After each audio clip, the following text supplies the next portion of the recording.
నమస్కారం, welcome to I dream. ధర్మ మార్గం విత్ విజిత కార్యక్రమానికి స్వాగతం.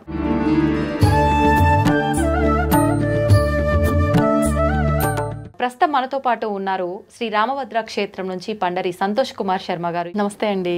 జై శ్రీరామమ్మ. శ్రీరామనవమి రాబోతుంది మనకు ఇంకొన్ని రోజుల్లో. అందరూ కూడా అంటే ధర్మానికి నిలువెత్తు నిదర్శనం ఎవరైనా ఉన్నారు అని అంటే రాముల వారు అని చెప్తారు. అంటే ప్రతి ఒక్కరికి చిన్న పెద్ద తేడా లేకుండా ధర్మం అనగానే రాముడు గుర్తొస్తాడు.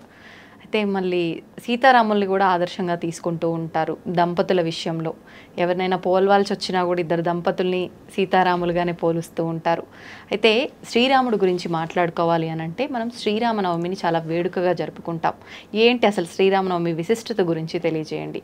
మనకు శ్రీరామనవమి అనగానే ఇంకొక విషయం ఏంటి ప్రత్యేకత అని అంటే తలంబ్రాలు, స్వామివారి తలంబ్రాలు, ముత్యాల తలంబ్రాలు అని చెప్పి అక్కడ నుంచి తలంబ్రాలు మన ఇంటికి తెచ్చి పెట్టుకుంటే చాలా మంచిది అని చెప్పి తెచ్చి మనం ఇంట్లో పెట్టుకుంటూ ఉంటాము. పూజ గదిలో కానీ బీరువాల్లో కానీ ఇలా పెట్టుకుంటూ ఉంటారు.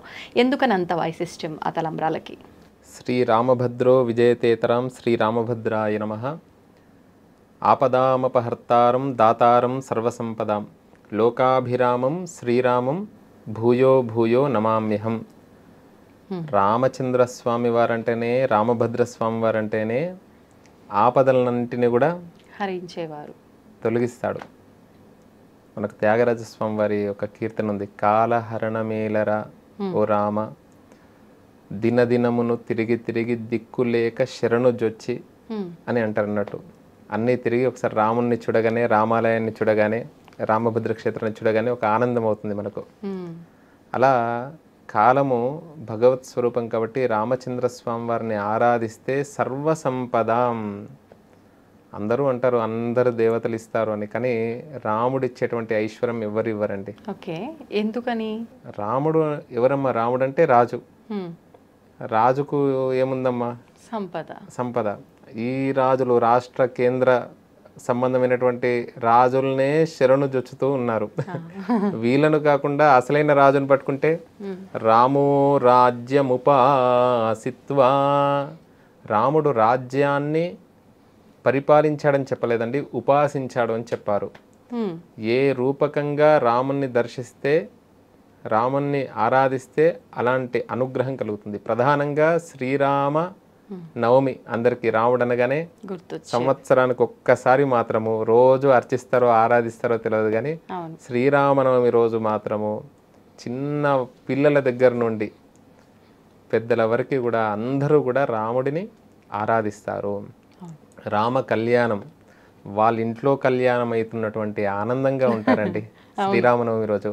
అంటే అంత ఆనందం ప్రతి ఒక్క భారతీయ జీవన విధానంలో, భారతదేశంలోనే కాదు ప్రపంచవ్యాప్తంగా అన్ని దేశాల వారు కూడా అలా రాముణ్ణి ఆరాధిస్తారు శ్రీరామనవమి రోజు. అసలుకు రామ కళ్యాణం జరిగింది శ్రీరామనవమి రోజు కాదండి. శ్రీరామనవమి రోజు ఏంటిది? స్వామివారు అవతరించాడు. సరిగ్గా మధ్యాహ్న సమయంలో కొన్ని గ్రహాలు ఉచ్చలో ఉండగా లోక కళ్యాణార్థం భూమిని సంరక్షించడం గురించి అనేక అవతారాలు ఎత్తాడు మహావిష్ణువు. వేదవేద్యే పరే పుంసి జాతే దశరథాత్మజే వేద ప్రాచే దశాదాసీత్ సాక్షాత్ రామాయణాత్మన. సరిగ్గా 12 గంటల సమయంలో మధ్యాహ్నం రామచంద్ర స్వామి వారు జన్మోత్సవం. అసలు ఒక 50 సంవత్సరాల క్రితం చల్లావారు ఒక రామ కళ్యాణం అని ఒక పుస్తకం ఉన్నదండి. అందులో సప్రమాణంగా ఉంది. మధ్యాహ్నం రామ జన్మోత్సవాన్ని నిర్వహించి సాయంకాలము కానీ నవమి రోజు సాయంకాలం కానీ దశమి రోజు ఉదయం కానీ కళ్యాణం చెయ్యాలని ఉన్నదండి. తర్వాత కాల అనుగుణంగా, ఎందుకంటే కాలంలో చాలా మార్పులు వచ్చాయి. అలా ఆ రోజు ఆ సమయంలో పుట్టిన సమయంలో లోక కళ్యాణమే కదా స్వామివారు అవతరించింది, ఆ మధ్యాహ్న సమయంలో చేస్తున్నారు. అసలు రామ కళ్యాణం ఎప్పుడైందండి? ఫాల్గుణ మాసం, అంటే చైత్ర మాసానికంటే ముందు ఈ మాసంలో పౌర్ణమి రోజు, ఉత్తరా నక్షత్రం రోజు సీతారామ కళ్యాణం జరిగింది. రామో విగ్రహవాన్ ధర్మ. రామ అంటే ఏంటిదండి? ప్రతిదానికి అర్థం ఉంటుంది కదా. ఆనందాన్ని ఇచ్చేటువంటి స్వామి. రామః అంటే అర్థం అన్నట్టు. మనము శబ్దాలు నేర్చుకుంటాం కదా. రామః రామౌ రామాః, రామాయ నమః, రాముడికి నమస్కారం. చతుర్థి విభక్తి. రామః నమస్కారం అంటే రాముడు నమస్కారం. రాముడు మనకు నమస్కారం చేస్తుండ, మనం రాముడికి నమస్కారం చేస్తుండ అంటే వ్యాకరణం. మనం రాముడికి అంటే రామాయ నమః, కృష్ణాయ నమః, గోవిందాయ నమః, విష్ణవే నమః. అలా శ్రీరామ నామాన్ని జపం చేయాలి ఆ రోజు ఉదయం నుండి. శ్రీరామాయ నమః, రామభద్రాయ నమః, రామచంద్రాయ నమః, శాశ్వతాయ నమః. అవకాశం ఉన్నవారు అష్టోత్తరం, లేదు మాకు రాదు శ్రీరామ జయ రామ జయ జయ రామ అనేటువంటి నామాన్ని ఆ రోజంతా కూడా చేయాలి. తర్వాత ప్రధానంగా ఆ రోజు మీరు అడిగినటువంటి ప్రశ్న చాలా బాగుంది. అందరికీ గుర్తొచ్చేటువంటిది ఆ సుముహూర్తం. ఇవన్నీ కూడా ఏమి చూడరు అన్నట్టు. ఏ సమయానికి సుముహూర్తం, మాంగళ్య ధారణ, ఇవన్నీ కూడా చాలా విశేషం. కానీ కొన్ని అక్షతలైన ఒక్క ముత్యమైన ఇంటికి తెచ్చుకోవాలి. మా ఇంట్లో కళ్యాణం అవుతుంది, మా అమ్మాయి వివాహానికి ఉంది, మా అబ్బాయి వివాహానికి ఉండు, భవిష్యత్తులో కూడా కావాల్సిందే కదా. కాబట్టి మంచి వరుడు దొరకాలి. ఇట్లాంటివి ఎన్నో ఆలోచనలు ఉంటాయి కొంతమందికి. చిన్నప్పటి నుండే చిన్న వయసు ఉన్నా కూడా అమ్మాయిలో అబ్బాయిలో అంటే భవిష్యత్తును కలగంటుంటారు అన్నట్టు కొంతమంది తల్లిదండ్రులు. అట్లా అనుకొని తప్పకుండా కళ్యాణానికి వెళ్ళి లోక కళ్యాణం, మా రాముణ్ణి ఆరాధిస్తే సకల విద్యాప్రదాయకుడు, ఐశ్వర్యం, రామపూజనాథ్, రాముణ్ణి పూజిస్తే, రాముణ్ణి ఆరాధిస్తే ఐశ్వర్యం లభిస్తుంది. ప్రధానంగా ఈ తలంబ్రాలలో ఒక శ్లోకం ఉన్నదండి, చెప్పండి. మనకు లగ్నాష్టకాలని అంటారు. అంటే రామ కళ్యాణం ప్రారంభమవుతుంది. అష్ట అంటే ఎంతండి? 8 శ్లోకాలు చెబుతారండి. చెప్పి ఒక్కొక్క శ్లోకానికి ఏమంటారు? సావధాన సుముహూర్తే సావధాన. అవధానం అంటే అష్టావధానం, శతావధానం అంటుండే కదా. అంటే 8 మంది కూర్చొని అడిగితే అష్టావధానం, 100 మంది కూర్చొని అవధానిని అంటే మంత్రాలు చదవడమా? మామూలుగా అవధానం. ఇప్పుడు కొంతమంది మహనీయులు ఉన్నారు, అవధానులు, గురువుగారులు ఎంతో మంది ఉన్నారు మనకు. అవధాని అంటే గుర్తుకొచ్చేటువంటిది పండితులు అనా ఏంటి? నాగవంశ శర్మ గురుగారు ఉన్నారు కదా, వారు మహాసహస్రావధాని గురువుగారు. ఇట్లా గరకపాటి నరసింహారావు గురువుగారు, ఇలా ఎంతో మంది అవధానులు ఉన్నారు. అంటే వీళ్ళు అవధానులు అంటారు అన్నట్టు. అవధానం అంటే ఎంతమంది ప్రశ్న వేసినా కూడా దానికి సమాధానం చెబుతూ ఉంటారు.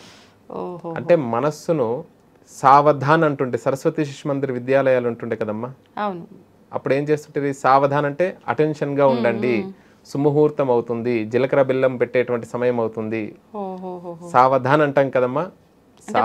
అలర్ట్ చేయడం. అక్కడ ఉండేటువంటి వారందరూ కూడా వివాహంలో ఆ సుముహూర్తం అయ్యే సమయంలో ఎవరికి వాళ్ళు మాట్లాడుకోమని చెప్పలేదు. మనకు వివాహ సంస్కృతి అంత గొప్పనటువంటిది. అందరూ సావధానంగా ఉండండి అని చెప్పేసి ఈ శ్లోకాలు చెప్తారు. 8 లగ్నాష్టకాలు చెప్తారు. అందులో అద్భుతమైనటువంటి శ్లోకం అండి. ఇప్పుడు ముత్యాలకు సంబంధించిందే, తలంబ్రాలకు సంబంధించిందే. చెప్పండి. జానక్యా కమలామలాంజలి పుటే. జానకి దేవరు ఎవరండి? సీతమ్మవారు. అమ్మవారి చేతిలో ఎలా ఉన్నాయి? అంజలి పుటే. జానక్యా కమలామలాంజలి, అమల అంజలి పుటే యాహ్ పద్మరాగాయితాః. చేతిలో ముత్యాలు ఉన్నాయండి. ఎలాంటి వర్ణంలో ఉన్నాయంటే అమ్మవారి యొక్క కాంతి చేతికి గోరంటాకు పెట్టుకుంటాం కదా, ఆ కాంతి చేత పద్మరాగాల వలె ఉన్నాయంట ముత్యాలు. అంటే ఎరుపు వర్ణంలో ఉన్నాయి. అలాంటి ముత్యాలు రాఘవుడి యొక్క శిరస్సు మీద, ఇక్కడ బ్రహ్మరంధ్రం అంటాం కదా, అలా పోయగానే జాలువారుతూ ఉండగా న్యస్తారాఘవమస్తకే చ విలసత్కుంద ప్రసూనాయితాః. రాఘవుడి యొక్క మస్తకం మీద నుండి జాలువారుతూ ఉండగా కుంద అంటే తెల్లగా కనబడ్డాయి. యా కుందేందు తుషారహార ధవల యా శుభ్ర వస్త్రావృత అని సరస్వతి అమ్మవారిని ధ్యాన శ్లోకంలో చేస్తాం కదా, అంటే తెలుపుకు ప్రతీకలు అన్నట్టు. అలాంటి ముత్యాలు స్వామివారి యొక్క శిరస్సు మీద జాలువారుతూ ఉండగా యా ఇంద్రనీలాయిత, ఇంద్రనీలమనుల్లాగా మారాయంట. ముత్యాలు తెలుపువే, అలా ఇంద్రనీలమనుల్లాగా కనబడుతున్నాయి. స్రస్తా శ్యామలకాయ కాంతి కలితాయా ఇంద్రనీలాయితాః. ముక్తా, అలాంటి ముత్యాలు, ముక్త అంటే ముత్యాలు.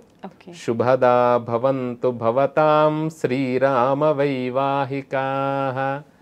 ఈ రామ సీతారామ కళ్యాణంలో పాల్గొన్నటువంటి వారికి అందరికీ కూడా లోకానికంతటికీ కూడా లోక కళ్యాణార్థం అవతరించాడు. రాముడు అంటేనే రామాయణం, రామస్యాయనం, రాముడి యొక్క మార్గం. జగదానందకారక జయ జానకి నాయక అంటాం కదమ్మా. జగత్తుకే ఆనందకారకుడు అంట, ఏదో రూపం చేత కాదు, ప్రతి ఒక్కరిని కూడా ఆనందింపే చేసేటువంటి స్వామి రామచంద్ర స్వామి వారు, రామభద్ర స్వామి వారు, శ్రీరాముడు. అలాంటి ముత్యాలు అందరికీ కూడా లోకానికి శుభాన్ని కలిగించాలని ఆ భద్రాద్రి రామచంద్ర స్వామి వారిని, మన రామభద్ర స్వామి వారిని స్మరిస్తూ అందరికీ క్షేమం జరగాలి, లోకమంతా కూడా బాగా ఉండాలి. నవరాత్ర మహోత్సవములు, వసంత నవరాత్ర మహోత్సవములు అసలు ఉగాది మరుసటి రోజు, ఉగాది నుండి 9 రోజులు రాముణ్ణి ఆరాధిస్తారు. ఇంకొక విషయం ఏంటిదంటే అసలు అమ్మవారిని కూడా ఆరాధిస్తారండి. సంవత్సరంలో 4 నవరాత్రులు వస్తాయి కదా, అందులో వసంత నవరాత్రులు.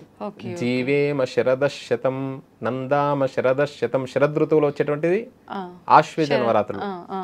ఇప్పుడు వసంత నవరాత్రులు, ఆషాఢ నవరాత్రులు, గుప్త నవరాత్రులు ఎక్కడ మనకు మాఘమాసంలో శ్యామల నవరాత్రులు. ఇప్పుడు ఈ వసంత నవరాత్రుల్లో శ్రీరాముడు లలితా స్వరూపం. కొంతమంది అమ్మవారి ఉపాసకులు లలితాదేవిని కూడా ఆరాధిస్తారండి. ఎవరైతే లలితాదేవి చిత్రపటాన్ని పెట్టుకొని అర్చిస్తారో, ఆరాధిస్తారో, అంటే ఒక గొప్పనటువంటి లలితా అమ్మవారు అంటే ప్రేమతత్వం, అనుగ్రహం. ఎందుకంటే నఖాకృత అంటే అమ్మవారి గోరు నుండి దశాకృతి అంటే 10 అవతారాలు వచ్చాయని చెప్పారన్నట్టు. కాబట్టి ఆ లలితా అమ్మవారిని ఆరాధిస్తే సకల దేవతలను కూడా ఆరాధించవచ్చు అని ఈ దేవి తత్వంలో కూడా చెప్పడం జరిగింది. అయితే అందుకని చెప్పి ఈ 9 రోజులు కూడా అమ్మవారిని కూడా ఆరాధిస్తారు. అమ్మవారికి సంబంధించినటువంటి ఉపాసకులు ఎవరైతే ఉన్నారో అలా అంటే రాముని లలితగా భావిస్తూ ఉంటారు కొంతమంది. అంటే ఇవి కూడా ప్రాంతాన్ని బట్టి ఒక్కొక్క రకంగా ఆచరిస్తూ ఉంటారు కదా, ఏ విధానమైనా కూడా అంత అంటే మొత్తం ప్రపంచమంతా కూడా రాముడు అంటే రాముడిని ఆరాధిస్తారు. మిగతా దేవతలు అటు ఇటు ఒక విధానంగా చేస్తారు, కానీ రాముడిని మాత్రం అందరూ ఒకే రకంగా ఆరాధిస్తారు. ధన్యవాదాలండి. జై శ్రీరామమ్మ.